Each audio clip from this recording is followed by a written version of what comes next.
Donc, bonjour mes frères et sœurs, et nous allons continuer ce matin l'étude de chapitre 12 de Marc. Et nous continuons dans cette dernière semaine sur la vie de Jésus.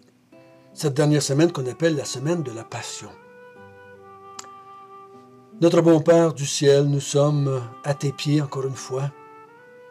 C'est là notre place de serviteur et de servante. C'est là notre place de sujet. Car tu es notre roi, tu es notre Dieu, notre Seigneur, notre Sauveur, notre Maître. Et c'est à tes pieds qu'on apprend à te connaître, c'est à tes pieds qu'on apprend à te servir. C'est à tes pieds qu'on comprend mieux ton royaume. Dirige-nous par ton Esprit Saint à travers ce texte qui va nous apprendre encore le genre de royaume que le fils de David est venu établir. Au nom de Jésus. Amen. Nous avons vu jusqu'à date des choses par rapport au fils de David.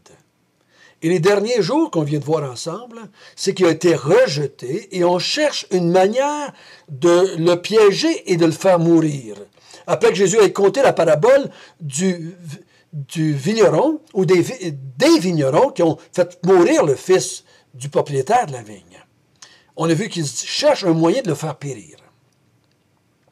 Et pour arriver à là, donc, ils ont commencé à l'attaquer, je peux dire comme cela, verbalement, et on essaie de le faire tomber dans un piège, on essaie de le surprendre dans ses paroles, on le tente pour qu'il tombe et qu'on puisse l'accuser, soit du côté juif ou soit du côté romain.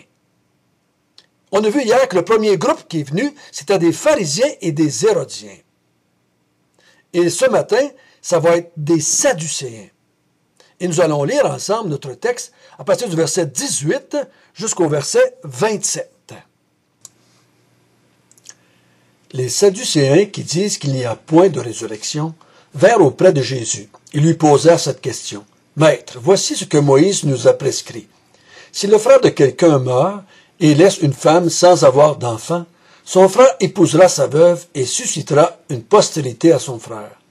Or, il y avait 7 frères. Le premier se maria et mourut sans laisser de postérité. Le second prit la veuve pour femme et mourut sans laisser de postérité. Il en fut de même du troisième. Et aucun des 7 ne laissa de postérité. Après eux tous, la femme mourut aussi. À la résurrection, duquel d'entre eux sera-t-elle la femme? Car les 7 l'ont eue pour femme. Jésus leur répondit, n'êtes-vous pas dans l'erreur, parce que vous ne comprenez ni les Écritures, ni la puissance de Dieu? Car à la résurrection des morts, les hommes ne prendront point de femmes, ni les femmes de mari, mais ils seront comme les anges dans les cieux. Pour ce qui est de la résurrection des morts, n'avez-vous pas lu dans le livre de Moïse ce que Dieu lui dit à propos du buisson? Je suis le Dieu d'Abraham, le Dieu d'Isaac et le Dieu de Jacob. Dieu n'est pas Dieu des morts, mais des vivants. Vous êtes grandement dans l'erreur.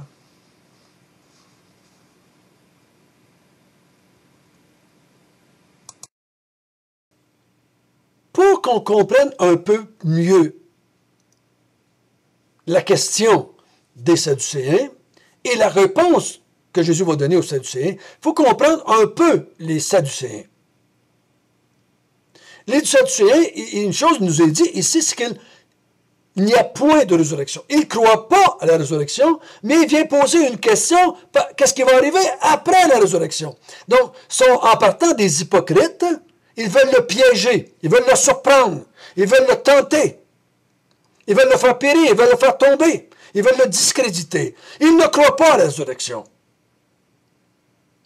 Donc, ils pourraient poser une question beaucoup plus claire que ça, et dire, mais la résurrection n'existe pas parce que il a donné l'argument des 7 frères et de la femme pour démontrer qu'il n'y a pas de résurrection. Mais ils veulent faire tomber Jésus, ils veulent le piéger. S'il dit qu'il y a une résurrection, il y a une gang qui vont être contre lui. S'il dit qu'il y a une résurrection, il y en a qui vont être pour lui. Mais il faut comprendre autre chose aussi, que non pas seulement il ne croit pas à la résurrection, mais il ne croit pas à l'éternité de l'âme. Ça va nous aider à comprendre tout à l'heure, à la fin le fait que Dieu est le Dieu des vivants. Ils ne croient pas aux anges puis aux démons non plus. Donc, ils ne croient pas qu'il y a de la vie après la mort. Ils ne croient pas à l'existence d'êtres spirituels, à part Dieu. Ils ne croyaient pas non plus à la tradition des anciens, comme les pharisiens le faisaient, et les scribes, etc., etc. On va arrêter là, ça va nous suffire, cela va nous suffire pour comprendre l'argument de Jésus avec eux autres. Mais une autre chose aussi qu'il faut comprendre avant d'aller plus loin, c'est que les Sadducéens étaient très impliqués politiquement parlant. C'était eux autres qui étaient les descendants des grands prêtres en général. Ils sont très impliqués au niveau du temple et de la politique autour d'Israël. Donc, encore une fois, hein, on a vu qu'hier, on n'aurait pas dû mélanger le politique, économique et le côté spirituel, mais les Sadducéens étaient par-dessus la tête de ces deux choses-là. Très impliqués politiquement, mais aussi très impliqués au niveau du temple, donc spirituellement ou religieusement. C'est des hommes aussi très instruits, très érudits, donc qui ont un impact socio-intellectuel, si je pourrais dire de même, sur Israël. Ils font partie de la haute sphère des gens érudits, donc on a tendance à leur faire confiance parce qu'ils sont très instruits. Et, comme je l'ai dit tout à l'heure, ils ont une autorité aussi religieuse parce qu'ils sont en grande partie dans les familles des grands prêtres, donc des Lévites de la famille d'Aaron. Donc, sachant leur implication politique, et économique et religieuse, et connaissant un peu mieux leur doctrine, qui ne croient pas à la résurrection, qui ne croient pas à l'éternité de l'âme, et qui ne croient pas à des êtres spirituels qui vivent dans l'au-delà, ça va nous aider à comprendre la question et l'argument de Jésus. Donc, ces hypocrites-là, au verset 19, font la même connerie, je peux dire la même hypocrisie que les pharisiens et les hérodiens. Ils l'appellent maître. Et là, il en invoque la loi de Moïse. Moïse a dit que il faut emmener une postérité à l'homme qui est mort. Donc, si un homme se marie et qu'il meurt avant d'avoir une postérité, donc d'avoir des enfants, le frère doit marier sa belle-sœur, je ne peux pas dire ainsi, afin de donner une postérité à son frère. Et c'est ce que la loi dit. Mais, il dit, admettons qu'il y a quelqu'un qui a 7 frères, et le plus vieux se marie et il meurt sans laisser de postérité. Et le deuxième la marie et meurt sans laisser de postérité, ainsi de suite pendant les 7. Et à la fin, la femme meurt. Donc, à la résurrection, quel homme va l'avoir pour femme? Parce qu'ils l'ont eu toutes les 7 comme femme, et il n'y a pas un qui est privilégié parce qu'il n'y a pas eu d'enfant avec aucun des 7. Là, ils pensent ainsi coincer Jésus. Ils pensent coincer Jésus. Ils pensent que les gens vont s'apercevoir que la résurrection, c'est pas vrai. Ça ne fait pas de sens. Parce que là, à la résurrection, qu'est-ce qui va arriver de cette pauvre femme qui a eu 7 maris? Va-t-elle vivre l'éternité avec 16 hommes? Ils veulent faire sortir un peu le ridicule de la situation.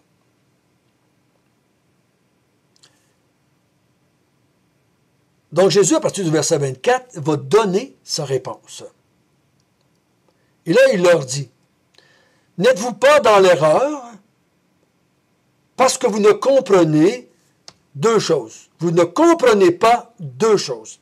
Vous êtes dans l'erreur dans votre façon de comprendre la résurrection.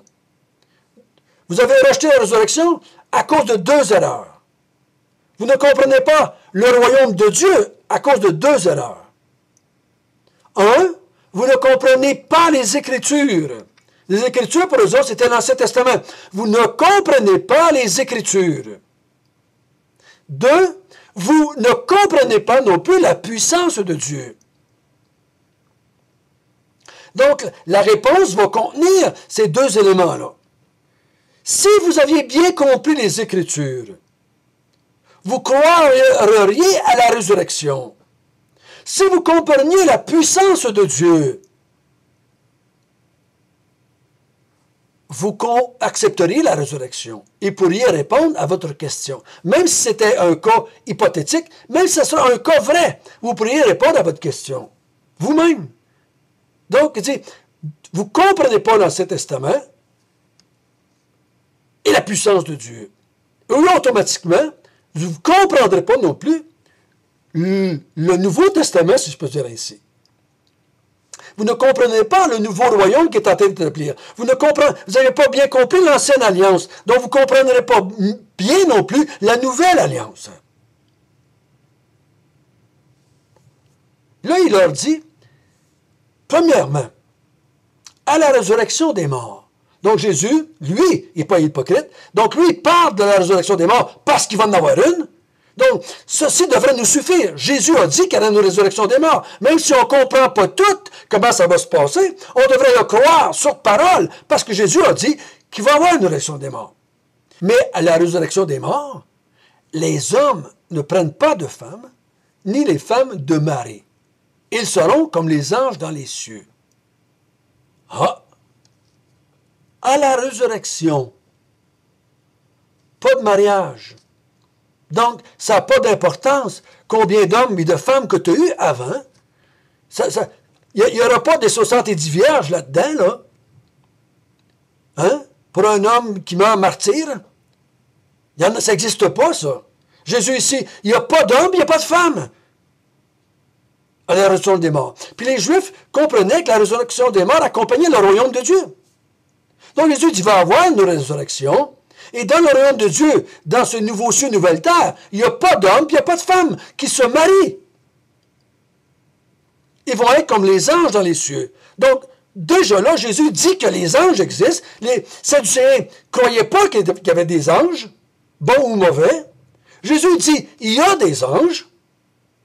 Et les anges ne se multiplient pas. Les anges ne se marient pas. Donc, les hommes et les femmes, on ne va pas devenir des anges. Mais il prend les anges comme exemple. Si les anges ne se marient pas et qu'ils vont vivre pour l'éternité,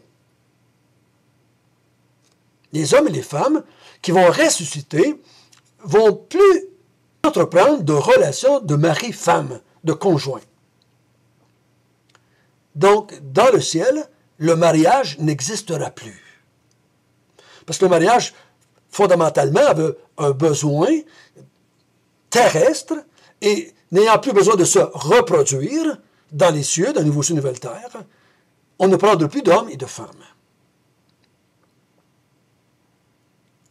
Ça, c'est la première facette de la réponse.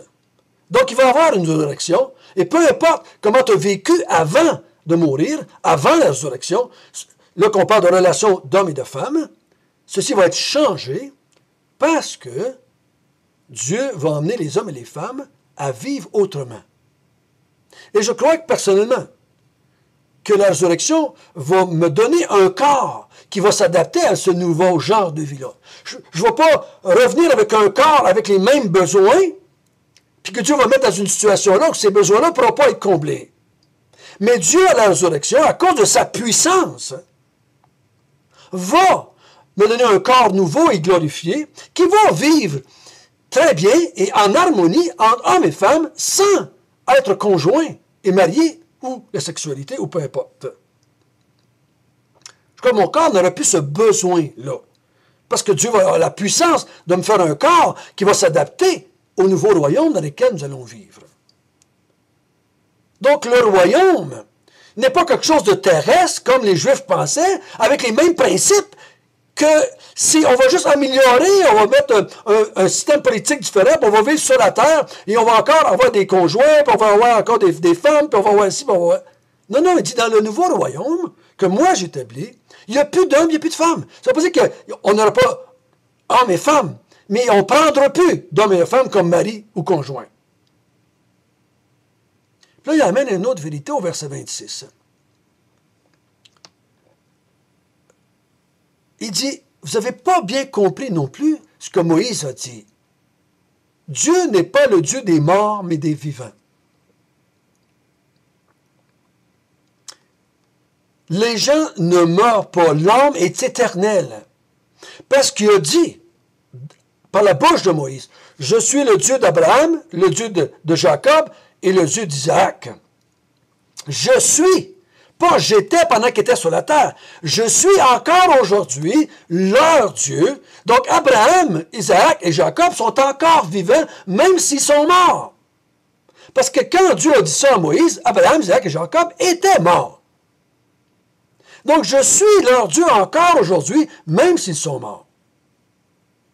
Donc, si vous comprendriez que ceux qui sont morts sont encore vivants, mais spirituellement, vous comprendriez bien que, et vous accepteriez mieux le fait qu'il va y avoir une résurrection pour emmener ces gens-là déjà morts à vivre dans les nouveaux cieux, nouvelles terres avec un corps glorifié. Donc, leur manque de compréhension du royaume de Dieu que Jésus, le fils de David, va établir, vient du fait qu'ils n'ont pas compris les Écritures de l'Ancien Testament et non plus la puissance de Dieu. Et je vous dis encore aujourd'hui qu'il y a des milliards de gens qui ont fêté Pâques la semaine passée, mais qui ne croient pas à la résurrection de Jésus. C'est pour ça qu'ils ont des cocos. C'est pour ça qu'ils ont des lapins et des boules à chocolat à la place d'avoir un Jésus ressuscité. Parce qu'ils n'ont pas compris les Écritures de l'Ancien Testament et la puissance de Dieu, ils disent que la résurrection est impossible. Ce n'est pas acceptable. Ce n'est pas la résurrection qu'ils rejettent, c'est la parole de Dieu qu'ils rejettent. C'est la parole de Dieu qu'il rejette. C'est Dieu lui-même qu'il rejette. Dieu nous avait averti que ce serait comme ça dans les Écritures. Il avait annoncé dans les Écritures que l'âme était éternelle. Il avait dit qu'il y avait des anges et des démons, qui étaient des anges déchus. Il a parlé que les gens vivent après la mort, comme Abraham, Isaac et Jacob, et qu'il ressusciterait ces gens-là pour faire partie du royaume de Dieu dans les nouveaux cieux et nouvelles terres. Parce que Dieu est puissant pour ressusciter les morts, peu importe combien ça fait de millénaires qui sont morts. La puissance de Dieu est capable de faire cela. Si Dieu était capable de créer le monde à partir de rien, même s'il ne reste plus rien d'Abraham, il est capable de ramener le corps d'Abraham et lui donner son corps ressuscité, glorifié, et qu'Abraham va vivre dedans ce corps-là, dans les nouveaux cieux et nouvelles terres. Et nous autres aussi.